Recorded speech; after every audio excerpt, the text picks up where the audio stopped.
Ryan King became a self-made millionaire at 30 years of age. I would basically work 2 or 3 days straight. I'm talking like no sleep. He's married for 14 years, has 2 sons of 12 and 14.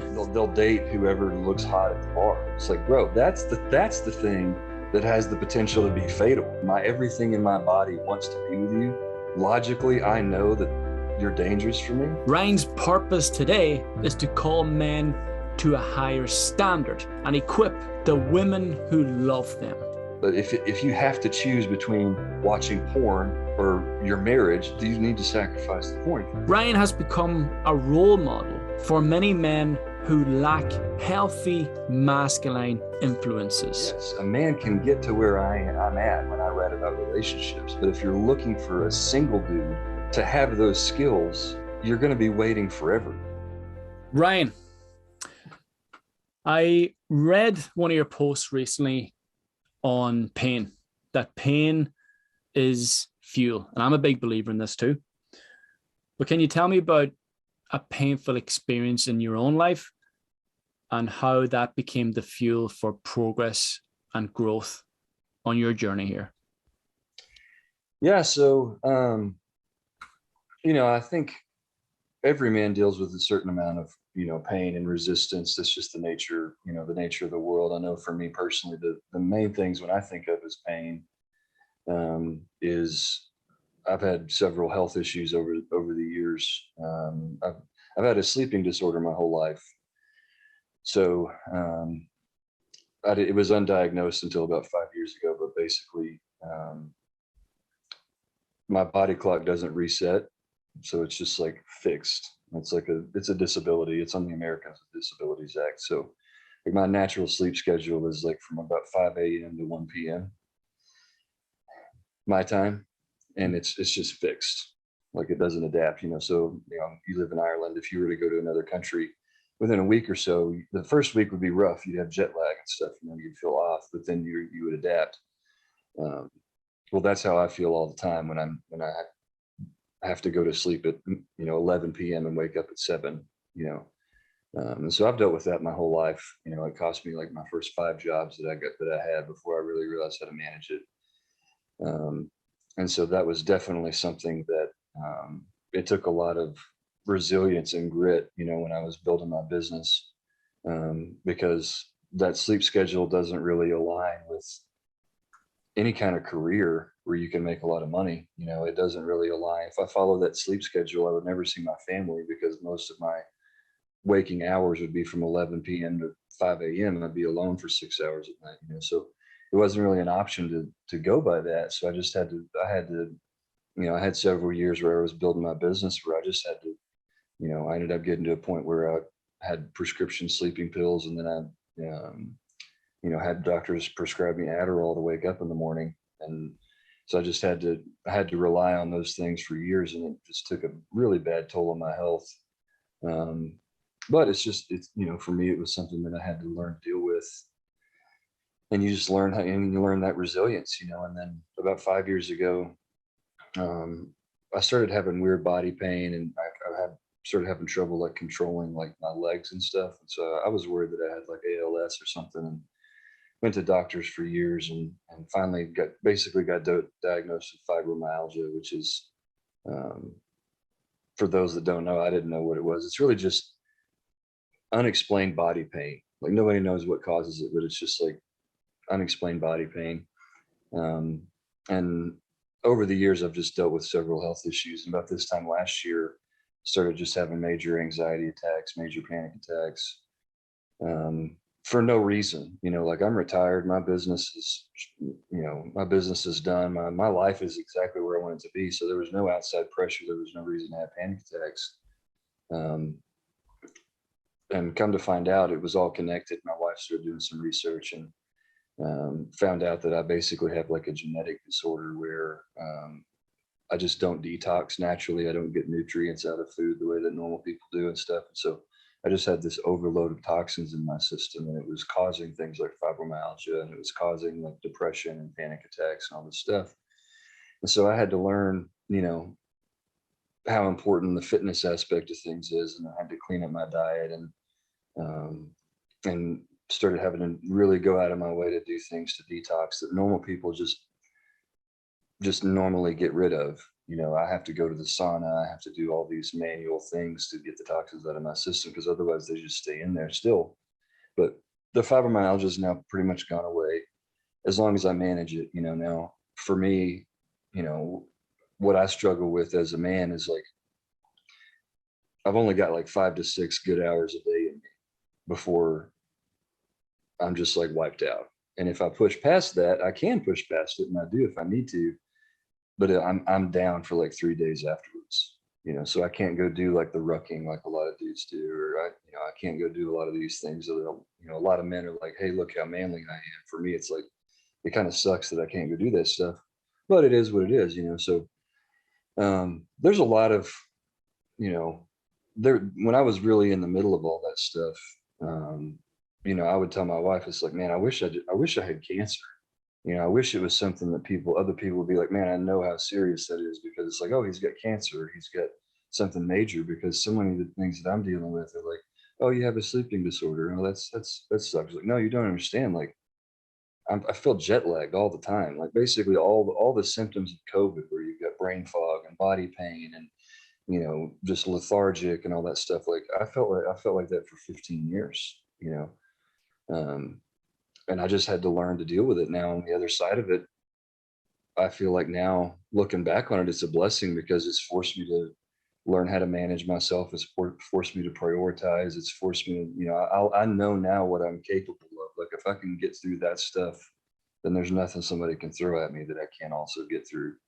It's forced me to be proactive with my fitness. It's forced me to, do things with my diet that everybody should be doing.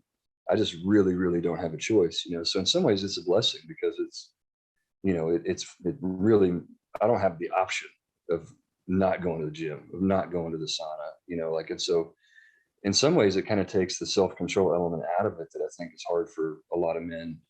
And so to me, you can either look at it as like, poor me, or you can look at it as, hey, this has forced me to tap into some things that I probably wouldn't have had to learn how to tap into otherwise, and so um, obviously that's not ideal, but I definitely feel like it's made me stronger and more resilient, and when I go into things now, it's like, man, good luck throwing something at me that I'm not ready for, because I've already been through hell, Mm-hmm. and I've made it out the other side. And so um, I don't know that necessarily those particular pains that I've gone through was fuel for me as much as it was just survival.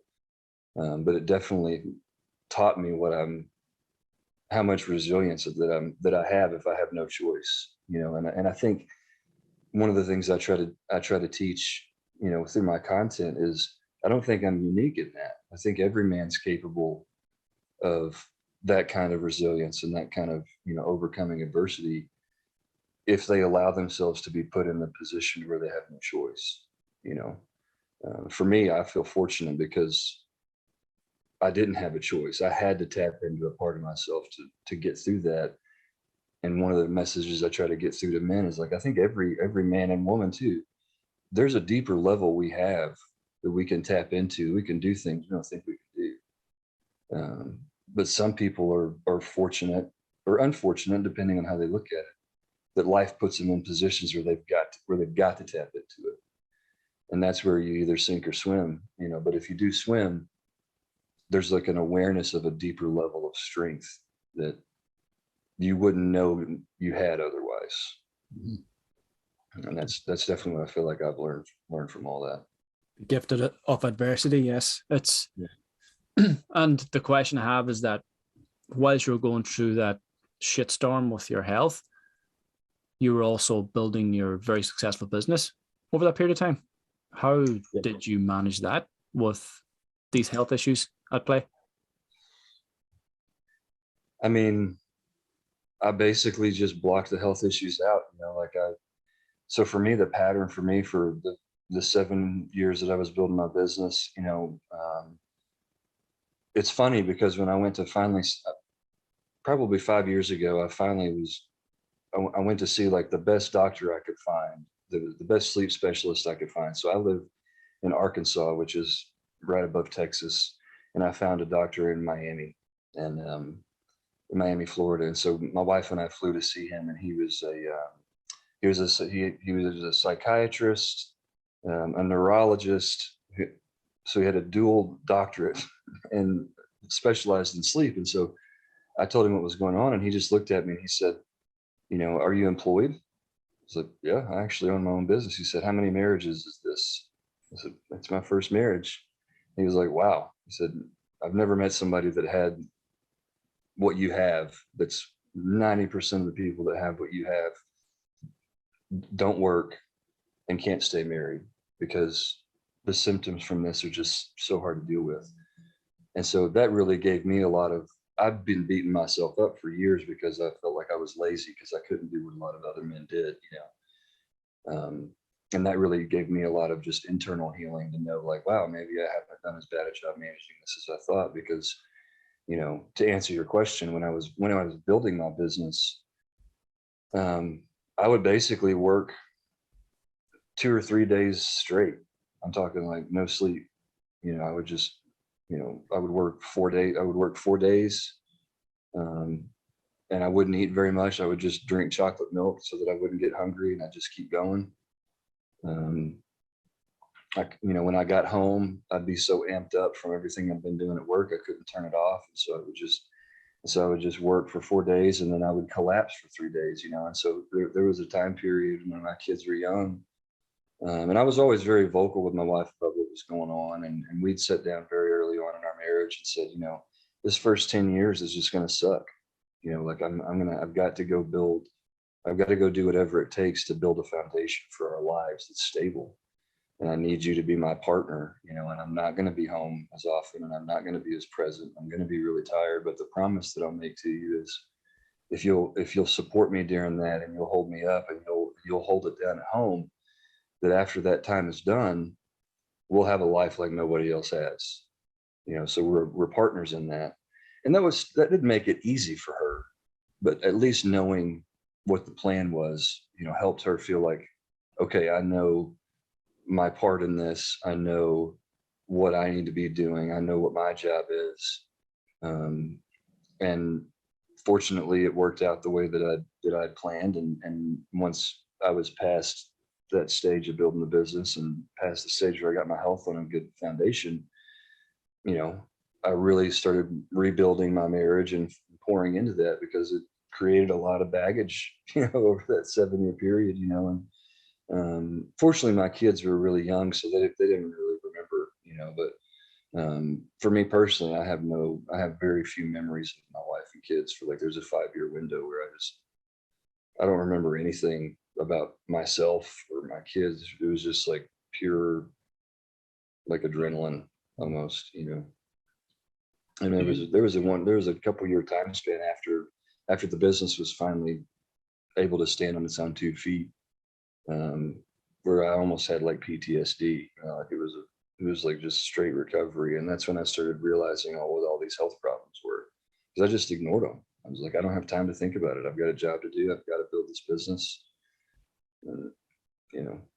So it was very much not what I would necessarily recommend. Like I wasn't sleeping, I wasn't eating. I posted a thing the other day, like I was down to like 155 pounds, and I'm 6'4", so 155 pounds at 6'4", you can imagine.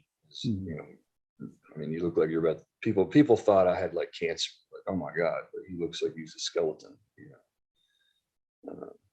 But that was because the medication I was having to take to be alert during the day, it took my appetite away. But obviously you've built a very successful business with that, and you have come out of the other side of it after 7 years and been able to rebuild your marriage, and of course rebuild, or maybe build a connection with your 2 sons. But as you reflect back on that period of 7 years, do you have some regrets over it? No, I feel like I did what I had to do. I mean, it was, I wasn't expecting the health stuff, but everything else about the plan was kind of what I expected going into it. From before the plan even started. Like when we got married, I was like, okay, this is what the next 7 or 8 years is just going to look like. Now there were things and obstacles that came up that I didn't expect. But, you know, I don't really have regrets about it, just because I wouldn't say that everybody should follow that path. But for me, that was all I could really do, you know, with the limitations that, because I still have the sleeping disorder. I still have the limitations that I have. I just, now I'm able, you know, like last night, since I don't have to be at work, like last night, I went to bed at about 3:30 and I woke up about 10:30, you know. So now I'm able to follow my more normal sleep schedule. Um, but like if I had to go back to waking up at 7 a.m. again, I would be right back into what it took last time, you know. So I don't really have regrets about it, because it's just the path that I had to follow. That's what I had to do, you know. Well, maybe regrets is too strong of a word, but is there anything you would have done differently? Hmm. Knowing what I know now, I wouldn't have been as hard on myself about it, you know, because that was that was probably the hardest thing before I knew that it was caused by something. I didn't know I had a sleeping disorder. I didn't know I had fibromyalgia. And so I was really, really hard on myself. I would compare myself to other men and be like, God, you're such a pussy for not being able to do all this and, you know, go home and do CrossFit or whatever, you know. It's like that's really the only thing I think I would take back with me, is just an awareness that, like, no, that's given the reality of your situation, you did the best you could, you know. And did pretty well. Yeah. And do you believe that that is the pain that fueled your progress? When we talk about pain being fuel, that the pain of your circumstance around that time when you were building your business gave you the fuel to actually work in the business and to create that success? Um, I think the pain, like, so for me, I think when I talk about pain being fuel, for me, that I by the time I was building the business, I had already learned that pain was fuel. So that wasn't what drove me through it. So for me, the pain is fuel thing, the context for that was like with my son, um, and like with sports, you know, like when he's at an age where, like, he's failing in sports or whatever, you know, and he's taking it really hard. And I was an athlete. I played baseball in high school and college. And so for me, I learned early on that, like, um, failure, you know, is what, like, when you fail and it hurts, that's what drives you to go practice more. That's what drives you to go perfect it more, you know. And so I feel like by the time I was an adult, I learned those lessons as an athlete, as a kid. So by the time I was an adult, um, I just knew what the process was, you know. I've never really used pain as fuel as an adult, but I think a lot of people haven't learned those lessons in childhood, so they need to learn that as an adult. And so I kind of wrote that for the people that didn't learn it at a young age. But kind of the catalyst for that particular piece that you're referring to was my son. You know, he had missed. You know, he had a basketball game, and it was like the championship game, and he basically choked. You know, like he didn't do the things he needed to do, and I think most parents, you know, after the game, he was really upset. He was crying, and you know, my wife wanted to comfort him, and I looked at her. I said, "Don't rescue. He needs to sit with the pain." And she was like, okay, you know. And then about an hour after we got home, he was quiet for a couple hours. About an hour after he came home, he came down, he was crying. And, you know, he was like, I'm tired of disappointing myself. I'm tired of letting myself down. And, you know, I think the typical parent's response in that situation is to be like, oh, it's okay, buddy. Everybody fails and all this stuff. And I said, listen, everybody fails, but here's the difference. Unless you want to stop failing, what you need to do is, I'm not going to sit and tell you that it's okay, because it's not okay for you. You said to me, you're disappointed in yourself. Not I'm disappointed. You're disappointed in yourself. The only way to fix that is you need to go sit with this pain until it hurts so badly that you make a decision to go work on it, until the next time you're in that situation, you're not going to fail because you've practiced and you're ready for that moment. But just coming down here and wanting me to say, oh, it's okay, and give you permission to not hurt anymore, that would be me not doing my job as a dad. It's supposed to hurt. It's supposed to hurt. And it's supposed to be the fuel that keeps you improving, that makes you I'm not going to do you the disservice of taking that pain away, because that pain is what drives you to go back out tomorrow and practice that shot, to go back out tomorrow and have that tenacity. And so for me, as an adult, I've always just, I don't even think about it anymore, right? Like it doesn't take pain to fuel me. I just understand the process of, you keep failing until you don't fail anymore, and then you're successful. Like that's just it. It's real simple. But I think most people haven't learned that lesson, and so that's kind of where that post came from for me. And I think I learned those lessons, but I didn't really think of them in those terms as an adult, because I learned them as a kid. And Yeah. so by the time I was an adult, I just knew how it worked. I never avoided pain. I never avoided failure. I never thought about looking stupid. So many of the things that I see holding so many modern people back, they just never had, there's no avoiding embarrassment or shame or failing yourself or being disappointed with yourself, and this modern self-help stuff that tells you, oh, you're perfect just the way you are. It's like, do you feel perfect? You know what I mean? Like when you mess up, are you just like, oh, that's okay? Or does it bother you? If it bothers you, then that means you probably need to do something about it. Yeah, it's a message. Yeah. Yeah. And it's not other people making you feel bad. Like you disappoint yourself, and then you go to other people and they bail you out. When in reality, if it wasn't a big deal, you would never have been disappointed in yourself in the first place. Mm-hmm. Yeah, that's a brilliant lesson for your son. And what other lessons do you hope to teach them, or do you want to teach them as they are growing into Well, man, men? there's a whole bunch. I think one of the things right now that they're 11 and 13. Obviously, you've got like the standard stuff that I think it's important for a man to know, like keeping your word, having integrity, being honorable, things like that. To me, those are kind of, just duh, like they just, of course, that. For me, the main thing I want for them is that idea of lifelong learning, of always, of always being open to, like, there's always something more to learn, there's always something to improve upon, and to not get complacent, because that's, and what's so ironic to me about modern men, and probably to an extent modern women too, is it's like our goal is complacency. Our goal is to learn just enough to like have the job, and then whatever it's in, but then at the same time, how many men are addicted to video games? And it's like, and as a man, I know how it's all set up. And if I let myself sit and play Call of Duty with my kid, I'm so addicted to, like, oh, if I play for just a couple more hours, I'll unlock the next gun. It's like, I don't even care about the next gun. Right. But there's just something inside of my mind as a man that's like, wants the next thing, that wants to unlock the next thing, wants to level up, that wants to chase the thing. Right. And so to me, there's like this disconnect, because how many men in the world are addicted to that process of video games, like the constant leveling up and the constant chasing the next thing. But those same men are seeking complacency in their lives, and then they wonder why they're dissatisfied. It's like, because the whole point is to learn the new thing, to level up. That's the fun. That's what makes it fun.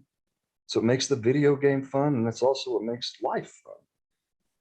As soon as you get, satisfied with where you're at, you're going to be bored. You're going to get depressed, like, and so that's the thing that I really hope my boys learn, is just this eagerness to learn new things for no reason, just to know it. Mm-hmm. Like learn about history, even if you're never going to use it or talk about it to anybody. Just like you play an extra 2 hours to unlock a camo for your gun in a video game that doesn't matter either, right? Like, it's the process of learning something that makes life interesting. It's not the value of what you're learning necessarily. Mm-hmm. However, with video games, do you feel that that's potentially ticking that box for men, in terms of they're playing the video game and they're achieving whatever the next level, whatever game? Yeah, I think it's a fake version of that same concept. Yeah. Takes the hunger away from reality, from Yeah. chasing life. Yeah. Well, and it's, to me, I think and I don't know how to teach this to my kids, but there's some element of, I feel like, with video games. I don't know that I know how to articulate it really well because I haven't really talked about it. But there's like one thing I've noticed with so many men is that when it comes to them, there's like this fear of failure. There's like this ego thing. There's this fear of everything being personal and all this. And it's like, to me, I think the difference between real life and the video game, and the reason people seek the video game, is because in the video game they're detached. They know that when they die, they don't when they get killed in a video game, they don't say, "Yo, I'm so bad at video games." You know, they're going to respawn and start over again. Right? Yeah. Whereas in real life, they feel like they only get one life.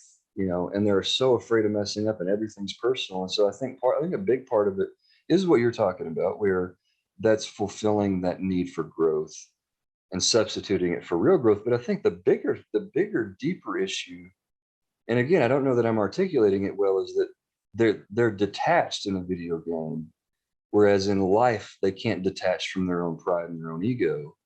And so that failure makes them feel bad about themselves. Where if they could bring that sense of detachment that they have with video games and view themselves almost as the video game character, and have that sense of detachment where it's like, oh, I screwed up, I'm going to respawn and try again. Or if you could just stay detached from yourself and not take it personally and not feel like anybody's looking at you or there's anything to be embarrassed about, I think a lot more men would rather go improve their actual lives than go through video games. But I think what really holds them back is that there's no risk to their ego. Nobody's watching them fail at video Yeah. games.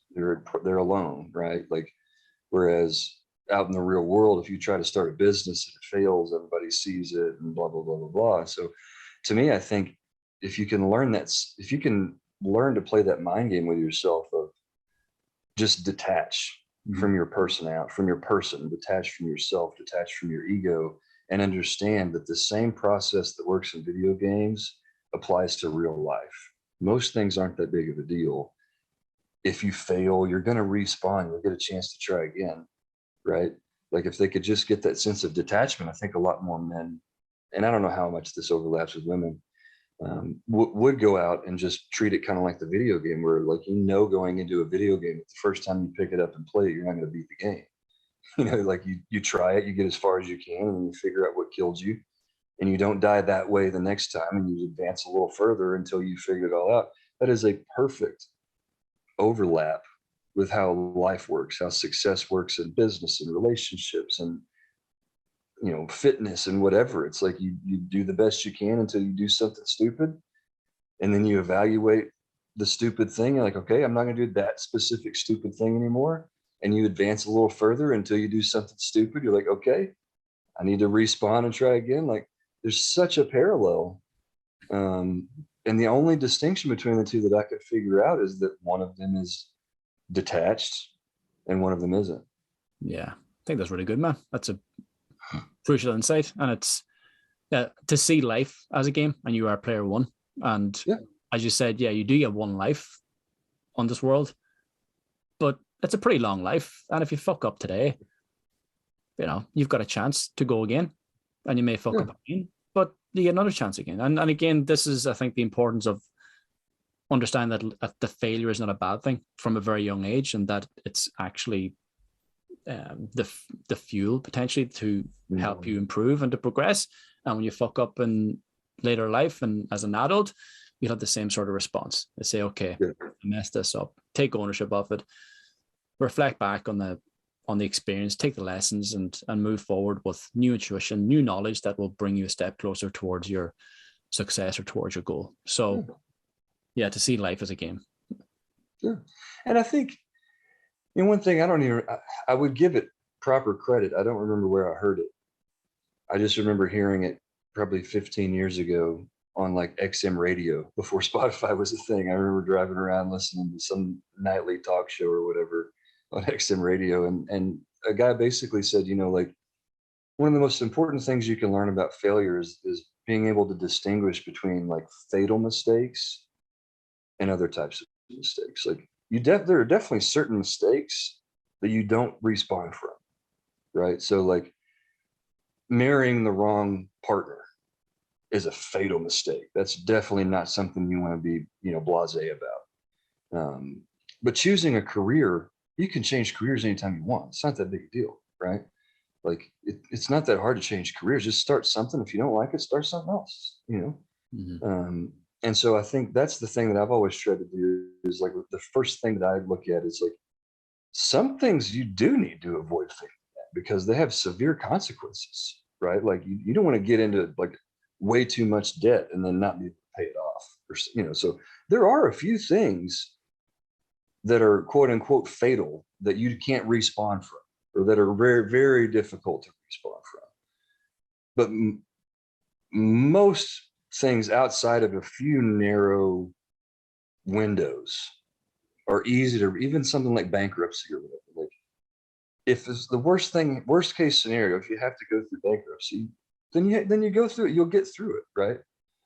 Take a risk, start a business. If it doesn't work out, yeah, you got to file bankruptcy, but it's a 5% chance anyway. And if that's the worst thing that could happen, you'll still be all right. It's, so that's the only, I think, disclaimer I would put on that is as you're evaluating failure, I think it's really important to recognize, like, if this is one of those serious things that I can't recover from, then you do need to hesitate and make sure it's the right decision.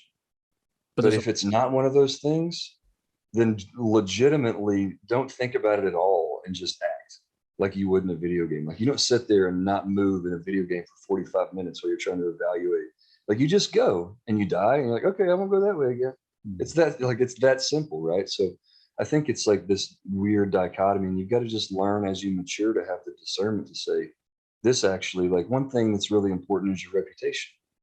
Because once your reputation is ruined, there's no recovering from that, right? And so when it comes to what your reputation is, like if you, like how many dudes have ruined their lives by sending like dick pics to somebody?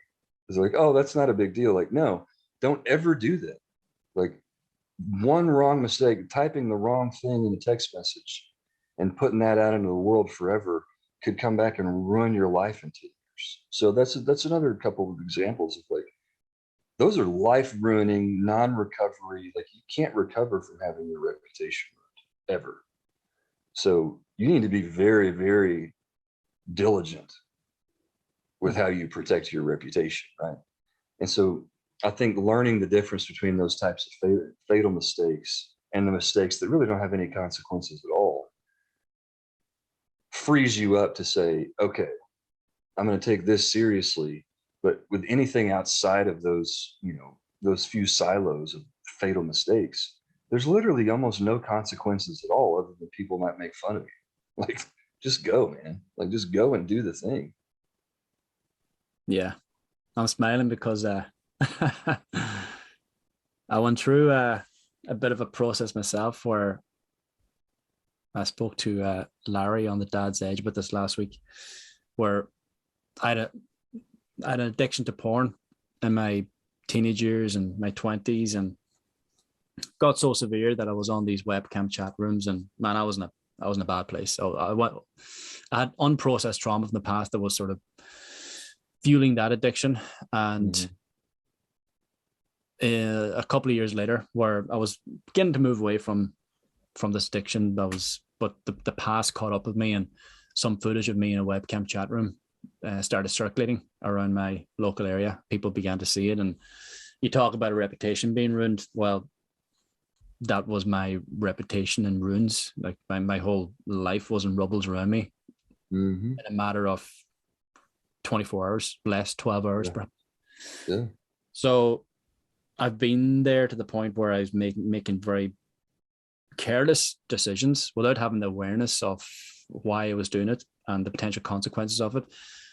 However, I was able to take those pieces and the rubble and to build something new with my life. So maybe that part of my reputation was destroyed, but I was able to take the blocks that had felt falling around me and to build something new with that. And I think it's down to your reaction in that situation. And I had good men around me at the time as well. I was going through a mentorship program, and I had someone there who was able to guide me in the right direction. But that's something that could have gone either way at that point.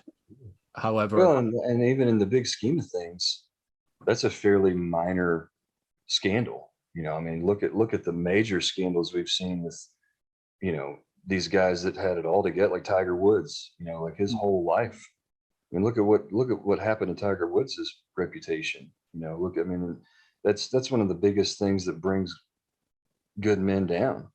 I wouldn't say even good men, popular men who seem to have are on top of the world. I probably need to amend that statement that they're good men as opposed to they're men we look up to as a society that seem to have it all figured out. How often do they get torn down and everything they worked for got torn down because of bad judgment around yeah, gambling or, hiring prostitutes or, the Me Too movement or, all those things. And so it almost seems like men have it backwards in a lot of ways, where they hyper analyze the things that aren't that big of a deal.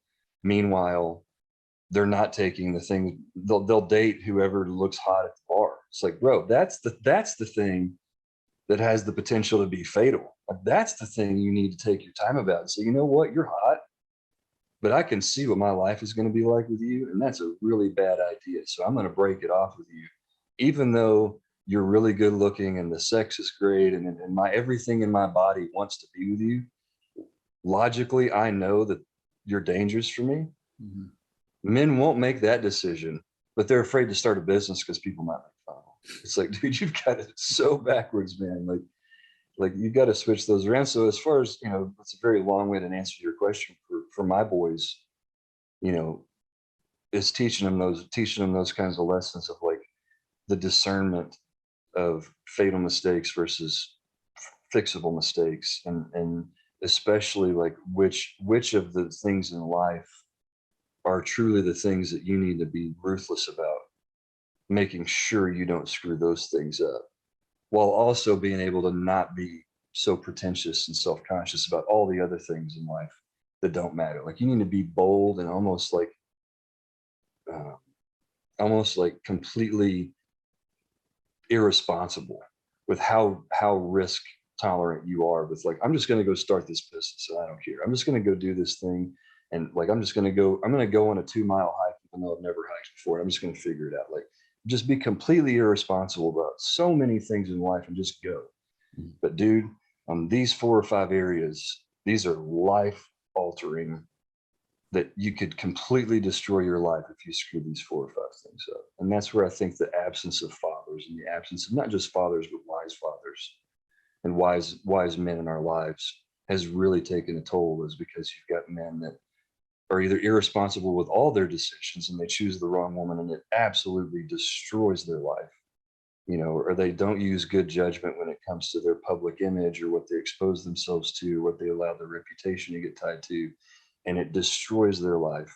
And that's on one end of the spectrum. Then you got the other end of the spectrum where there's so many men that I engage with, they're just afraid to do anything. I mean, they're like rabbits in a corner. They're like, there's wolves everywhere. It's like, there's really not, man. Like, just go out there and do your thing. And if there is a wolf, you can probably run away, like, or learn how to be a wolf. One of the two. Sure. Like, Embody the wolf. yeah.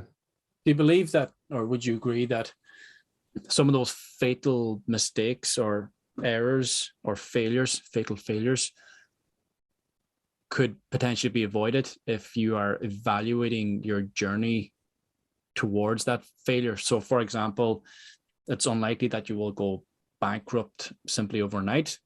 There's most likely been some sort of careless approach or management of your finances. It's unlikely that you just go off and have an affair with someone outside your marriage. There's been some difficulties within the marriage or between yourself and your wife that you've ignored. So evaluating yourself and your behaviors around certain situations will potentially avoid those fatal failures. I think that's the essence of wisdom. I think that's what wisdom is knowing, knowing the consequences of the actions that you're taking beforehand. Having that sensitivity to realizing like this has the potential to be dangerous, so I'm going to stop it before it gets out of hand. And that's, to me, that's the essence of wisdom.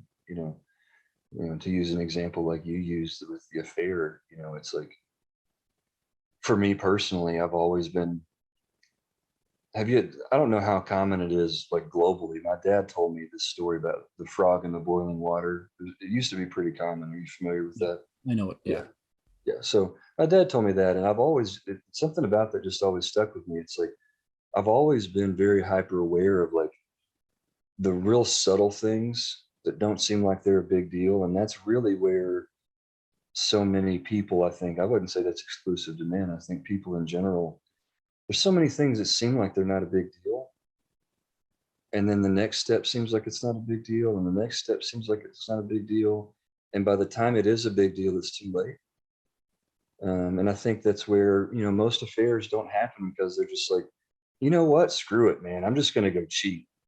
Like, that's not usually how it happens. It's usually like, it's a lack of boundaries, you know, like you're lonely at home. You might not be getting the attention that you want to get from your wife. And so there's a woman at work that's giving you some sense of attention that you're not getting at home, you know. And it's like, you need to realize right then that if you let that feed itself, that's the temperature in that water going up from 1 degree, right?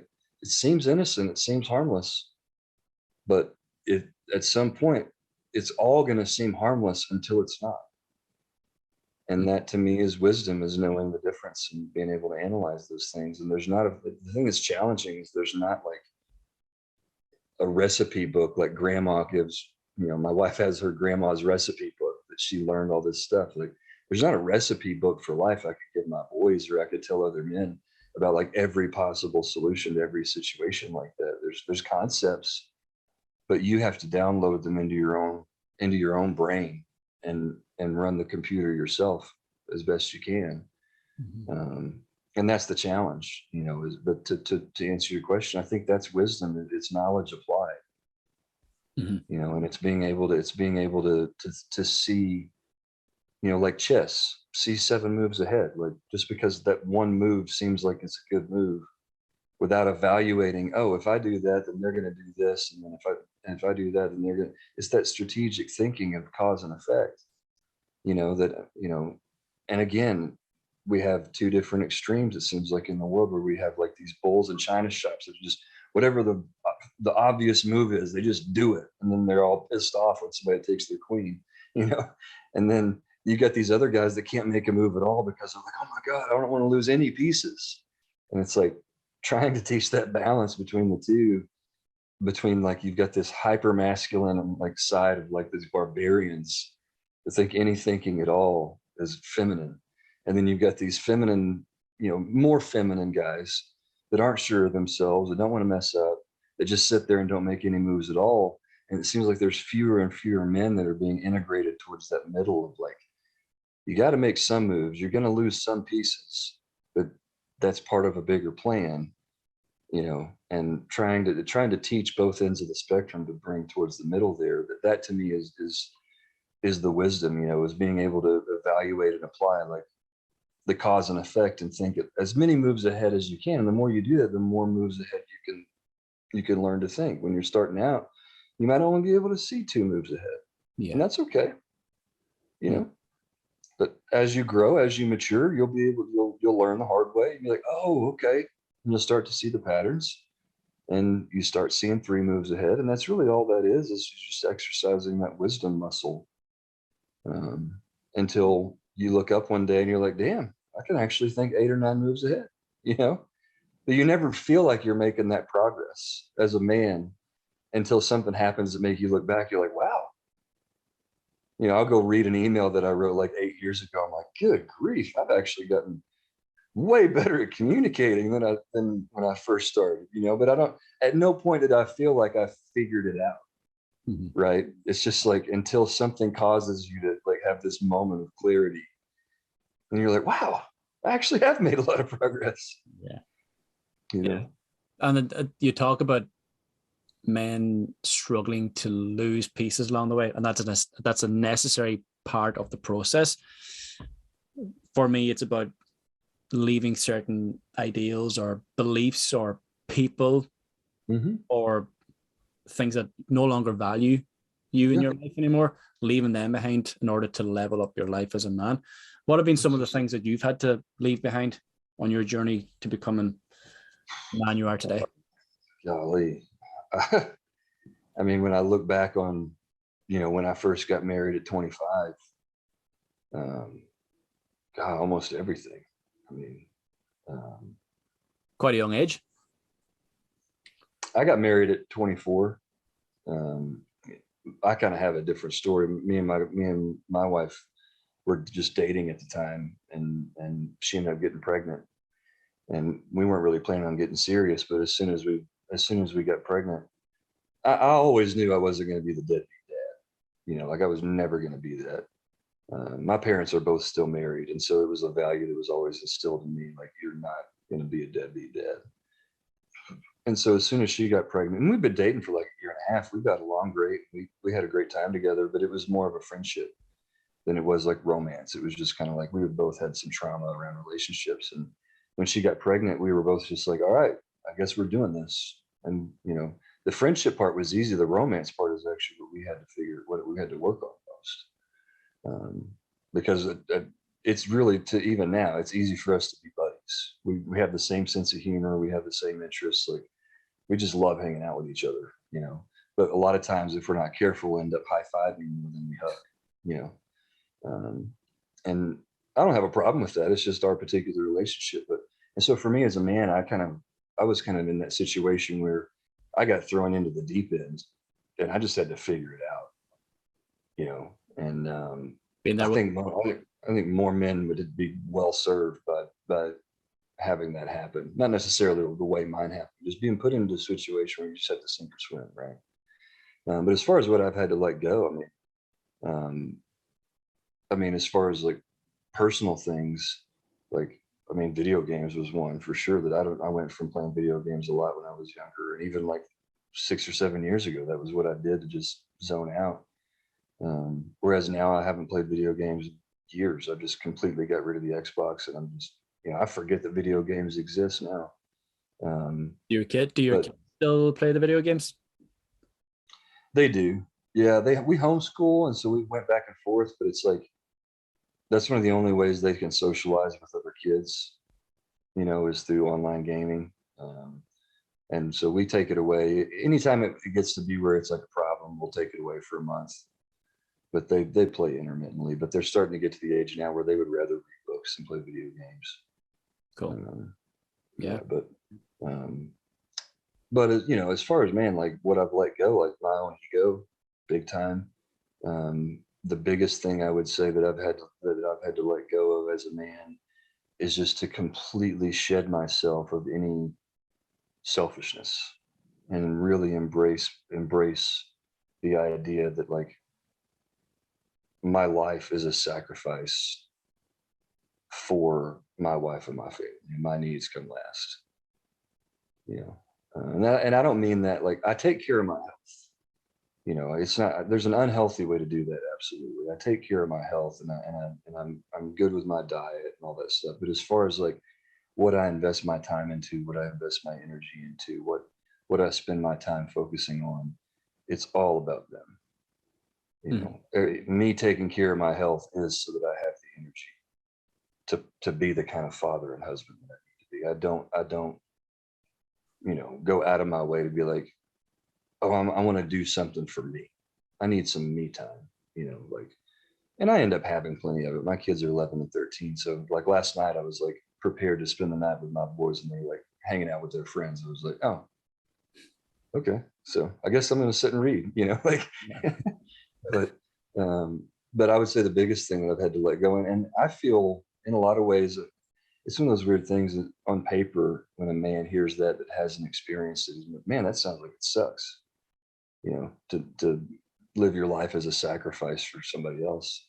But I'll be honest, man, like I feel so much more fulfilled as a man having adopted that mentality, to where I wake up every day and my drive is to be the best man I can be for other people, for my wife, for my kids, for the people that follow me on Instagram. Mm-hmm. Everything I do, the more I taste that living for other people, and pouring into other people, the more I get addicted to it because it's so much more gratifying than anything I've ever done. And I speak from experience. I was a millionaire by 30. I was retired, and I checked off everything on my bucket list. I've got the house that I always dreamed of, the car that, I've got an awesome truck that I always wanted. Been everywhere in the country that I've wanted to go to. Like I've really achieved a lot of the stuff that I had on my bucket list, and it was almost a disappointment, because it wasn't fulfilling. It was like Christmas morning when you were a kid, where it's like, man, I'm so excited for all these presents, and then like 2 weeks later, it's like, wah wah, like it's so empty, Whereas, man, the more I use my gifts and my talents and the things I've been blessed with and my energy to improve the lives of others, man, nothing energizes me more and gives me more excitement to wake up every day than pouring into my wife and kids and the content that I write on Instagram and other men that haven't had a good father figure or role model. Like, man, it doesn't even compare to the things like, I've stayed in the penthouse at Bellagio in Vegas for a week and gambled in the high roller room, and like I've done a lot of cool stuff that a lot of guys are like, man, that would be awesome. It's like, man, it was cool, but it doesn't compare to getting a message from somebody on Instagram. It's like, dude, reading what you wrote has changed my life. Like I never had a dad around. I never had anybody to look up to, and like what you're saying and what you're doing is really making a lifelong difference for me. Like, I mean, I'm like, it's hard not to tear up about it. Like there's no comparison between those. There's no comparison between the rewarding feeling you get on the inside and using what you've been given to help other people than pursuing selfish things. Because I speak from experience. I've pursued the selfish things, and it's more often than not disappointing. Mm-hmm. Yeah, I'm with you there, man. And it's what I'm curious about though is, again, going back to one of your posts there that I read, was that manhood is learned, and I'm curious about how you learned. Experience. I don't know.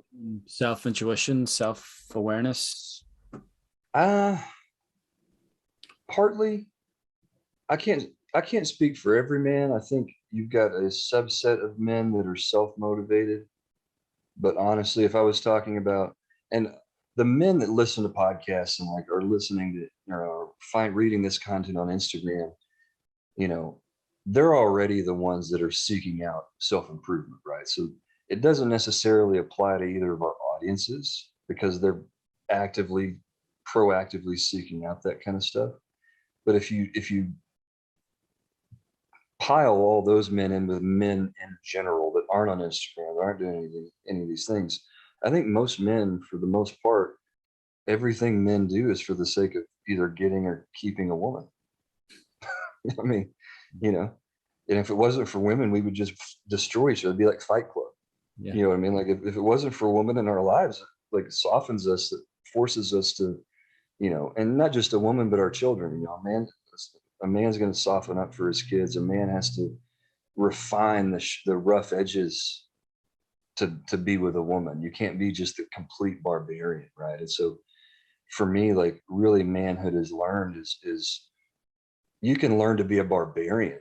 You can learn, a lot of that stuff without a woman, but to really reach the pinnacle of masculinity.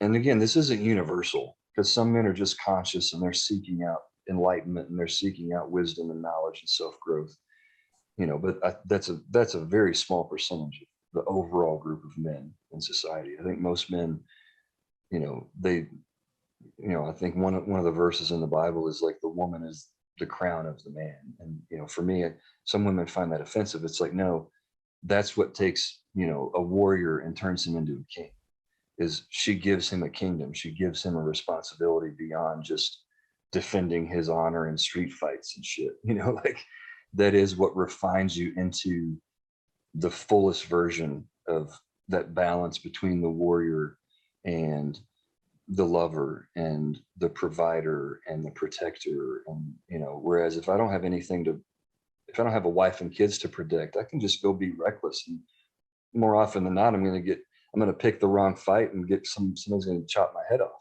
Like that's where you learn wisdom and stuff. So when I say manhood is learned, that particular post was written towards women because, I think a lot of women, they're looking for a man who's already a man, and they're comparing men, especially the women that follow me are comparing to me to an extent, right? And what I try to get through to them is like, guys, I would not be who I am. You're not going to find a man like me who's not married. I learned this stuff that I'm teaching through being married. There's not a way for a man to learn this stuff and learn how to treat a woman and learn how to build those communication skills and all. You're not going to meet a 23-year-old single dude that knows the stuff that I know. If you're looking for that, you're going to be disappointed. Like manhood is learned, and to the extent that, like, yes, a man can get to where I'm at when I write about relationships. But if you're looking for a single dude to have those skills, you're going to be waiting forever. You've got to understand that so many of the things that a man has to learn, especially in the context of providing for a woman and, nurturing a woman and being selfless for a woman, like what in life makes a man selfless other than a woman? How many 23-year-old dudes do you know that are selfless and sacrificial? None, right? It's not until you get married and have kids that's what activates that higher level of being selfless. And women are looking for single dudes. They're like, oh, I don't want a selfish man. It's like, he won't be selfish if you give him a chance. If you got to let him learn these skills, because nothing in life is preparing men for what it takes to be a good husband. Like, it's all about selfish things, being the best on the sports team or making the money or whatever. There's nothing that's like, hey, you need to go do something that doesn't benefit you at all, purely for the sake of someone else. Mm-hmm. Like, there's no other. The only thing that teaches a man that lesson is a relationship, is a marriage, is children, And so that particular post about manhood is learned was written as something for women to say, you've got to stop expecting single men that have no experience. You can't take where I'm at and apply it to a single dude that has no experience. That's never going to happen. Mm-hmm. Because he hasn't been in the situation to develop those skills. And here's the thing, neither would I if it wasn't for my experience as a married man and what I've had to learn the hard way. Mm-hmm. It sounds like at 25 or 24, 25, whenever she became pregnant, that you fully embraced that experience. Did you have any doubt or hesitancy in terms of, I'm not too sure if this is the person I want to spend the rest of my life with? Or did you make a conscious decision at that point that, okay, this is the one, I'm choosing this woman and I'm going to pursue this and I'm going to work it out? What was this initial? 100% second. It was, all right, this is what we're doing. And I think that's one of the biggest problems that I've observed, and why people can't get their relationship going, is they have this idea of perfect or whatever. And it's like, man, there's nobody that's going to be perfect. Like the grass is always going to be greener. You're going to date somebody that seems perfect, and then they're going to start showing these red flags. How many posts do we see about red flags, right? It's like, and then you're going to see somebody else that seems to have only green flags. Well, guess what? Date them for 6 months and you're going to find red flags. So for me and my wife both, so we came from different backgrounds. I told you I was raised, like, I'm not getting divorced. We're going to work it out. I'm not going to be a deadbeat dad. So my wife was complete opposite, where each of her parents have been divorced 4 times, and she moved all over the country and just had a really rough upbringing and never had any stability. And so she came into it being like, after what I went through, I'm not letting my kids go through this. So I'm not getting divorced, and we're not going to, so we had the exact same values, but we came to that set of values from total opposite ends of the spectrum. And so we both just said, all right, this is it. And I never really considered anything else after that. Like, I made a commitment. I gave you my word. We made vows, and that's it. I'm done thinking about it. I'm never going to consider, I'm not going to I'm never going to think about Mhm. other women anymore, whether or not you're the right person. We're going to become the right person for each other.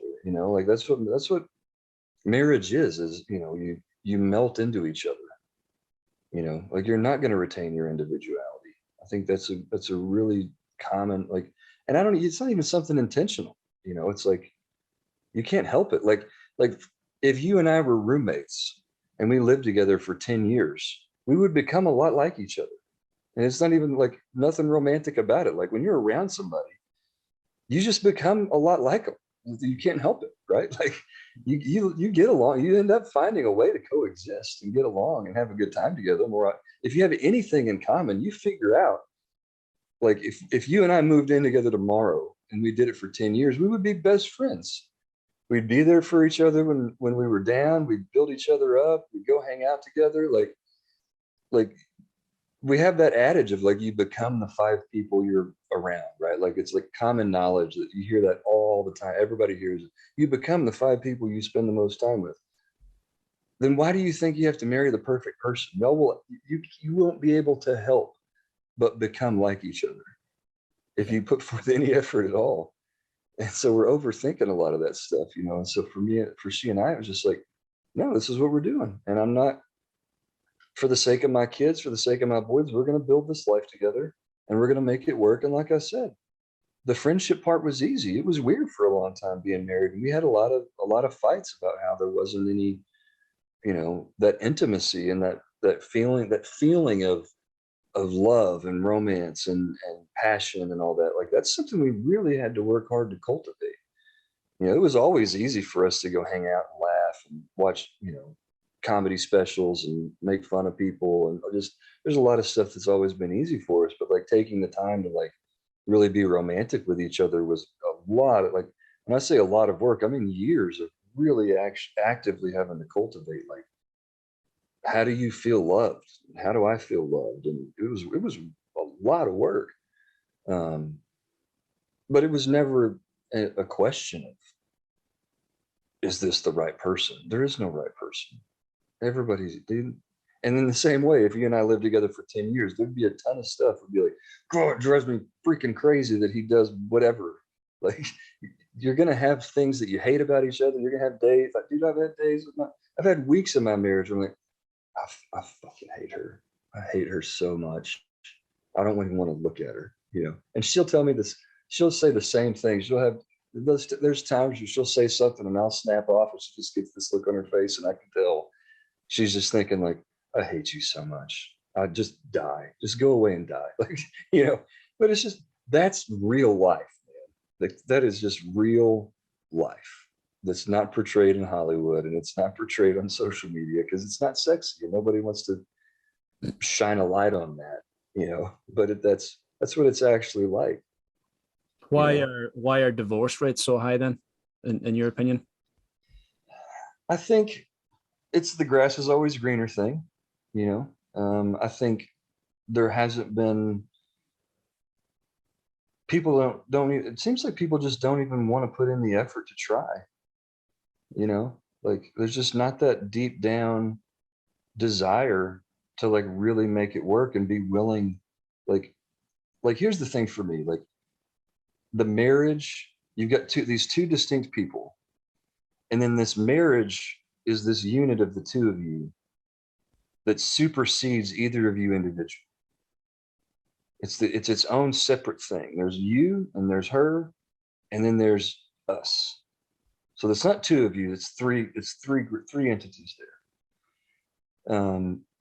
And I don't think enough people prioritize the us over the you or me. And so when you go into it with that level of commitment, you have to go into it and say, almost anything, if I have to make a decision between the us and the me, I'm always going to choose the us. And no matter what I have to sacrifice of myself, if it's for the betterment of the us, it's sacrificable. It doesn't mean you can't have any identity at all. But if you have to choose between watching porn or your marriage, you need to sacrifice the porn. If you have to choose between playing video games and the marriage and the us, then you take the Xbox and you throw it out in the yard and you wipe your hands clean of it and you never think about it again. Right? Like it doesn't matter if you like it. It doesn't matter if it's justified that it bothers her that you play video games so much. And that to me is people aren't willing to let go of the selfishness for the sake of the us. They would rather keep playing Xbox. And there's a female version of that, absolutely, where women don't do their part for the us. I don't want to put it all on men. I just don't know what the female version is. I think it's harder for me to talk about. But I certainly think there's things about women that they're not willing to sacrifice for the us, but I think that's a crucial element is both parties have to go into it and realize that your union is a separate entity from your individuality, and whatever, within reason. Like, you shouldn't sacrifice your morals or start doing drugs for the sake of staying married. Like, I'm not a believer that it's just universal, but unless it's a really big deal, your marriage is more important. Just let it die. Yeah. And it's extremely liberating when you do that. But for a lot of men, I feel the reason they don't pursue that or they don't give themselves fully to the woman is because they're afraid of rejection. Yeah.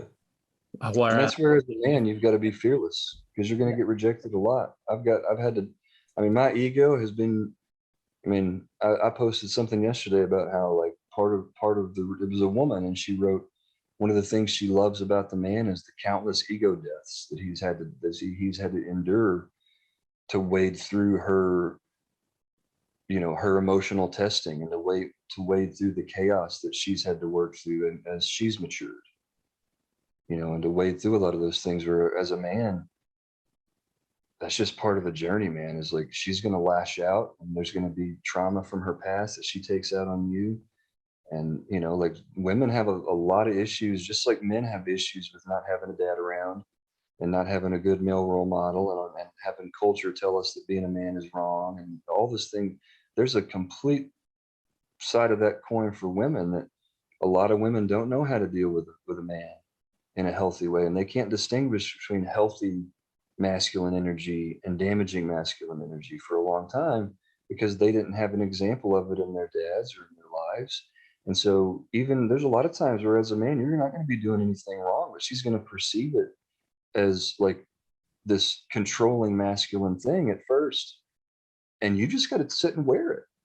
And she's going to take it the wrong way, because and you got to have compassion for it, because in a lot of ways, in the same way that manhood has to be learned, you got to have compassion for let a man grow. A lot of women have had really bad experiences with men, and haven't had good male role models, and you're going to have to pay for a lot of other men's mistakes, and you've got to be willing to sit and sacrifice. Like, that's heroic. You want to be a hero. That's a heroic thing. It's like, you know what? I love you. I made a commitment. So if you need to attack me, I can handle it. I got broad shoulders for a reason. I can handle it. Throw it on me. Get it out of your system. I'm not going anywhere. I'm here forever. You're not going to drive me away. I can handle it. So you need to get it out of your system and knock yourself out, but it's not going to faze me at all. In a bad way, Mm-hmm.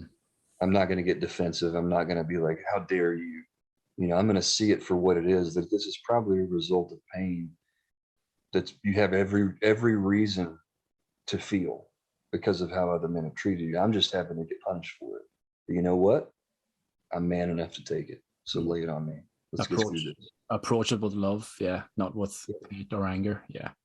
And see it for what it really is. Like, there's so many things that I've dealt with my wife that over the years, it took her years to realize, like, oh my gosh, like, I can't tell you how many times and how gratifying it's been. Like, 5 years later, she's like, babe, oh my gosh, I've been doing all this to you, and it was really had to do with my dad. And you've just taken it and worn it for 5 years. Like, you are such an incredible man. But for the first 5 years, everything was my fault. And I just had to sit and take it. And I knew it wasn't my fault. I knew I wasn't the one that was responsible for that. I knew it was her dad, but she couldn't hear that. Right. But finally, just being steady and being patient and just wearing it. And, yep, you're right. Yeah. you're right. I'm an asshole, and just, you know, sooner or later they work through that, just like men have to work through those things. And then they realize it. And you talk about something that is worth it, because once she realizes what you've done and how many of those ego deaths you've endured for her sake, once she gets past it, you talk about a level of love and devotion and trust and, commitment from her. I mean, her walls come down and she's like, you are a man, damn. Like, you just wore so much punishment that wasn't your fault. And you never blamed me and you never took it out on me. And you were stable through the whole thing.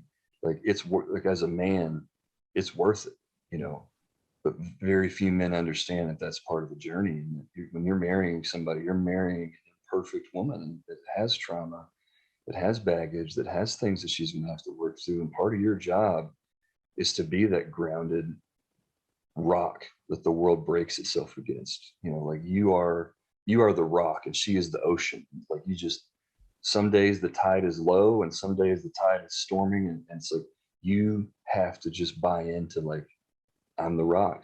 Whatever you throw at me, I'm not going anywhere. I've made a decision to love you. And no matter what you do to me, I'm not going to stop. And sooner or later, once the woman realizes that, they all have this moment where they just break down in tears and they finally are like, I am loved. I'm loved. I don't have to prove anything, right? Like, I've thrown everything I could at this dude to test him, to see if he really loves me. And he has worn it like a warrior. And the level of trust and it's like you're related. It's like the Grinch, his heart grew 3 sizes or whatever. Like, it's like you can visibly see it as a man. It's like her heart grew 3 sizes. It's like, oh my, once it clicks, right?